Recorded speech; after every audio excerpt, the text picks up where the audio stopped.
seja muito bem-vindo, seja muito bem-vinda a esse meu canal no YouTube. Sou o Valdir do Som e trago aqui hoje para a gente estar conversando, estar refletindo um tema ligado à questão da timidez, que pode ser que você esteja defrontando com isso, você conheça alguém e talvez esse vídeo possa trazer alguma clareza, algum esclarecimento. Eu tenho encontrado determinada quantidade de pessoas e toda vez que eu, conversando com elas, digo para ela, olha, pelas características que você está me passando, pelo que você está me contando, seria importante você participar de um grupo de terapia ou um grupo operativo que vai trabalhar um tema mais específico, mas é uma característica importante para você estar desenvolvendo lá. Inevitavelmente, eu costumo ouvir muitas vezes a pessoa me dizer o seguinte: olha, eu não fico muito à vontade em grupo, eu sou um pouco tímido, né? Às vezes eu entro assim, estou em alguma roda, eu prefiro ficar ouvindo do que falando, e eu não sei, não me dou muito bem com o grupo. E seria importante nós diferenciarmos três situações bem diferentes uma da outra, mas que elas se misturam, né? Elas se integram, na verdade, e confundem um pouco as próprias características, que é a questão da pessoa tímida, a pessoa introvertida e a pessoa intimidada. Vamos começar falando um pouquinho sobre cada uma delas e depois a gente fala algumas dicas assim, de como está resolvendo isso, certo? A pessoa tímida, ela lida com vários medos, mas um medo é básico. Ela tem um medo, às vezes é pânico de estar em eventos sociais. Uma situação nova já lhe complica. Se ela tiver que se expor, já vai encontrar muita dificuldade, já vai ficar inquieta e começa a aparecer sintomas corporais, assim como suor, dá branco, o coração aumenta o seu batimento cardíaco, pode começar a gaguejar e não fica bem, né? Sem contar o mais comum, que é o tremor nas mãos ou às vezes também nas pernas. Então essas são características bem comuns, sintomas frequentes que as pessoas tímidas têm que estar lidando diante de alguma situação. Daí que elas até preferem situações já conhecidas. Então elas levam um tempo para se adaptar, quando se adaptam, falam assim, agora vai. Mas situações novas costumam trazer dificuldades. Teve já em atendimento pessoas que me diziam assim, olha, se me convidam para uma festa, eu já dou uma desculpa, não vou, porque não vai adiantar, eu sei o que vai acontecer lá, vão me dar um copo de refrigerante que seja, eu vou ficar balançando, porque o negócio vai cair, vai ficar todo mundo olhando para mim. Então já dou uma desculpa, não apareço e fica tudo bem. Eu evito esse tipo de problema. Então a pessoa tímida, ela lida com algumas questões bastante importantes. Uma delas diz respeito à sua própria autoestima, não é? Ela, em geral, ela tende a valorizar mais as outras pessoas do que a si mesma, tá? Então, assim, se ela consegue ir numa festa, o que vai ocorrer? Em vez dela prestar atenção no todo, ela fica prestando atenção nela muitas vezes para saber se está tudo em ordem, para saber como que ela está sendo julgada, avaliada. Aí ela se dispersa, não consegue acompanhar o ritmo da conversa e ela se perde e acaba ficando pior ainda. Então, a supervalorização das outras pessoas é muito comum, geralmente cai, então, portanto, a autoestima da pessoa tímida, ela não se sente tão capaz. Mas só temos que lembrar, assim, a pessoa tímida, ela tem capacidade, ela tem habilidades sociais. Porém, por algum motivo, por vários motivos, ela não desenvolveu ao longo da sua história essas habilidades, mas elas estão lá. E com o tempo você foi achando que você não tinha, então assim, bom, eu sou tímido, eu não consigo, eu não vou fazer e pronto, e fica dessa maneira, tá?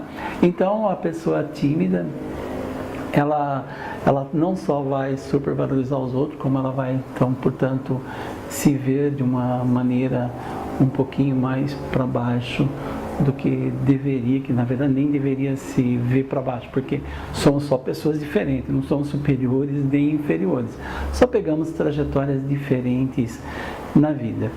Então o tímido tem essas questões. Vamos passar para a pessoa introvertida. A pessoa introvertida, que às vezes confunde também com o tímido, pelas suas características, ela é diferente. Ela não tem medo de se relacionar como o tímido tem. Ela até vai na festa, de boa, assim. O problema é que se ela está num evento social, como ela é introvertida, mais voltada para dentro de si, ela tende a se cansar com mais facilidade do que uma pessoa extrovertida. Então, ela precisa sair daquele ambiente que tem muitos estímulos para poder recarregar, digamos assim, a sua bateria, a sua energia. Então, ela acaba achando, mas você é muito antissocial, né? Você já não vem muito. Quando você vem, você vai embora cedo. Sim, mas é uma característica. Não tem a ver com as pessoas, não tem a ver com o ambiente estar ruim, não. Tem a ver com que ela precisa realmente se recarregar.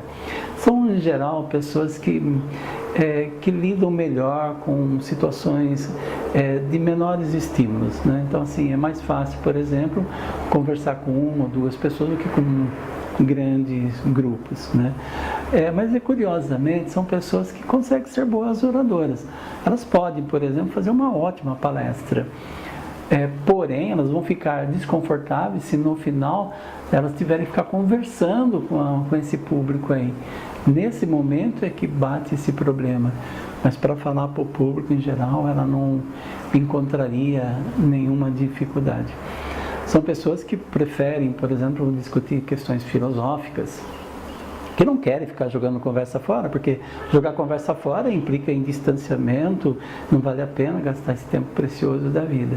Então, querem fazer conversas que levam a algum tipo de reflexão, então coisas mais abstratas, é melhor o seu mundo, e elas realmente não precisam de ambientes com excesso de estímulos. Essas são umas questões importantes para estar se vendo, para não estar confundindo uma situação com a outra. E vou falar um pouquinho do intimidado, né? O intimidado é aquela pessoa que passou por uma situação que foi traumática, pode ser na infância, o que é mais comum, mas na adolescência, na fase adulta também, e com isso aprendeu que se ficar quieto, não se expõe a nenhum risco, nenhuma ameaça, nenhum perigo.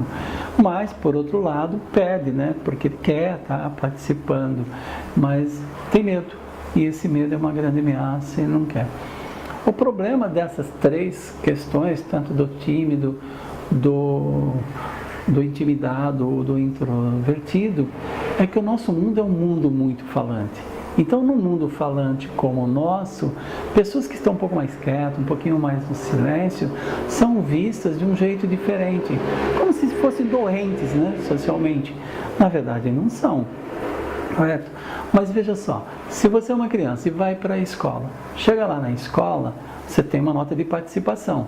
Aí você não participa, como os outros, de maneira ativa, tal, exuberante, não consegue. Bom, sua nota cai. Aí os pais ficam preocupados, os professores chamam e digam, olha, não participa, não interage muito, melhor levar para uma avaliação psicológica, manda lá para um psicólogo ver o que ele pode fazer. E os pais ficam preocupados e acabam levando mesmo, sem saber se isso realmente é um problema de fato, porque pode não ser um problema. De repente, com pouca coisa você resolve, nem precisa fazer um tratamento muito longo, mesmo quando ele é necessário. Correto? Isso é uma coisa que dá para fazer rapidamente. Se você participa de uma entrevista de seleção de emprego, você pode ser colocado dentro de uma dinâmica de grupo. E na dinâmica de grupo você tem que interagir, você tem que falar, você tem que participar, tem que estar muito ativo. De repente você é o cara ou aquela pessoa que é mais quieta, né, mais na sua e é um introvertido, portanto, e você não vai ter uma participação exuberante, como provavelmente as pessoas estão observando, gostaria que você tivesse ou que você fizesse. E aí você pode ser reprovado numa seleção simplesmente porque você não corresponde às características de um mundo falante como o nosso. Bom, mas como resolver todas essas questões? Bom, você pode estar resolvendo da seguinte forma. Se você é uma pessoa tímida, a primeira coisa é mudar a sua estrutura de pensamento. Pare de supervalorizar os outros, comece a perceber as suas qualidades e veja que você não é inferior, que você é tão capaz quanto qualquer um. Começa por aí, seria um bom começo. Bom, talvez você não consiga se livrar de todos os momentos sociais, então procura controlar a sua ansiedade antes. De preferência, faça, por exemplo, aquela respiração abdominal. Inspire lentamente pelo nariz, solta bem devagarzinho, né? Mas tem que encher bem o abdômen, bem a caixa torácica. Quando você faz isso várias vezes durante o dia, você dá uma boa refrigerada no teu cérebro e você vai perceber que algumas coisas começam a mudar. Numa hora de pico de ansiedade, você faz de novo o exercício, já está treinado. Pode ser que você não consiga reduzir totalmente, mas é provável que isso vá cair mais a ponto de você conseguir pelo menos dar o seu recado naquilo que você está precisando. E você também pode começar a olhar para assim, quais são as suas habilidades e começar a desenvolvê-las mais e mais. Fundamentalmente, você precisa saber que isso tem como estar resolvendo. É uma questão de você se expor a algumas situações, ver como é que você reage e começar a trabalhar em cima disso. E não fugir, portanto, né? Procura não se esquivar dos eventos sociais. Mesmo que seja difícil, vá. Vai com cautela, não, mas também quando você chega lá, não fica muito isolado, né? Tá todo mundo de um lado, você vai para o outro e fica quietinho lá no seu canto. Não, procura, dentro daquilo que você sente assim, que dá para se arriscar um pouco, vai, começa com um, com o outro, vai descobrindo como são as pessoas, você vai perceber que elas não são muito diferentes a você. Lembre-se, não dá para agradar a todos, isso é muito importante. Então, assim, não se preocupe. Não vai se sentir desvalorizado ou vai ser aquela pessoa assim que se deprime porque, puxa vida, né, eu podia ter feito, mas não fiz. Não, leva na boa, tranquilo, isso dá certo, é possível fazer, só tem que ir com cuidado, né, com você mesmo, tome cuidado, tome cautela com você, cuide de você para ir avançando. Se tudo isso não der certo, você também pode contar com uma ajuda especializada que com certeza vai te ajudar a estar resolvendo essas questões. Para o introvertido, o que ele precisa basicamente é reconhecer-se como um introvertido. A partir do momento que ele descobre que ele é uma pessoa introvertida, ele para de se exigir em excesso para agradar uma sociedade falante. Não, ele vai na dele, vai com calma, vai fazendo e tudo bem. Sentiu que não dá mais, recua, vai para outro lugar, se recarrega e fica no sossego, fica na tranquilidade. Então basta não confundir, né? Porque de repente você pode estar se esforçando para fazer parte de um meio social cujas características são mais ou menos pré-determinadas, né? Olha, você tem que ser assim, assado, e você percebe que você não se encaixa. Então, preste atenção como é que você é, quais são as suas características e use isso a teu favor. Nesse mundo falante, pessoas que conseguem ouvir é uma enorme qualidade, uma tremenda qualidade. Nós estamos com falta de pessoas que consigam escutar de fato, com atenção, um escutar ativo, né? Precisamos realmente disso daí. Como dizia o Rubem Alves, numa de suas palestras, num de seus livros, falava o seguinte: nós temos muito curso de oratórias, seria bom se tivéssemos alguns cursos de escutatória. E temos que concordar, né? Está faltando gente para ouvir, tem gente demais para falar, né? Todos nós estamos querendo falar, e que momento a gente se dispõe a estar ouvindo também. Tá? Então, o último, né, o intimidado, a pessoa intimidada, ela só precisa se dar conta de uma coisa bem básica, que ela já não é mais aquela pessoa que sofreu aquela situação, que foi punida e que não tinha recursos para enfrentar. Hoje ela já mudou, ela já cresceu, ela tem condições de fazer enfrentamento. Então o que ela precisa fazer diante de uma situação que de repente ela teme, basicamente é ela pensar, como se estivesse falando em voz alta, para que o nosso cérebro capta, né, e jogue da nossa consciência para a nossa inconsciência, uma coisa bem simples: eu não sou aquela pessoa daquele tempo, hoje eu já tenho recurso, hoje eu posso enfrentar. Bom, mas mesmo que tudo isso não der certo, claro, você sempre vai poder contar com uma ajuda especializada, né? Só procurar um psicólogo aí que você tenha confiança, que você faça vínculo, que você se sinta à vontade para estar conversando e que você possa então estar trazendo isso. A experiência terapêutica costuma ser muito boa nesse sentido, porque você amplia daí, né? Costumo dizer assim que a sessão de terapia, quer seja individual ou a sessão de grupo, é uma espécie de laboratório de treino. Você vem, pega, se exercita e vai usar fora. Então, costumamos dizer assim, aqui é o laboratório de treino, do lado de fora a vida está acontecendo. E é lá que as coisas têm que se dar. Estou deixando também aqui no vídeo o endereço do meu blog, onde eu estou colocando esse texto sobre essas 3 características, um pouco mais detalhado, caso você queira ter alguma coisa para ler com mais calma. Se inscreva no meu canal e passe a receber outros vídeos relacionados à saúde e à educação. Obrigado e até breve, até o próximo vídeo.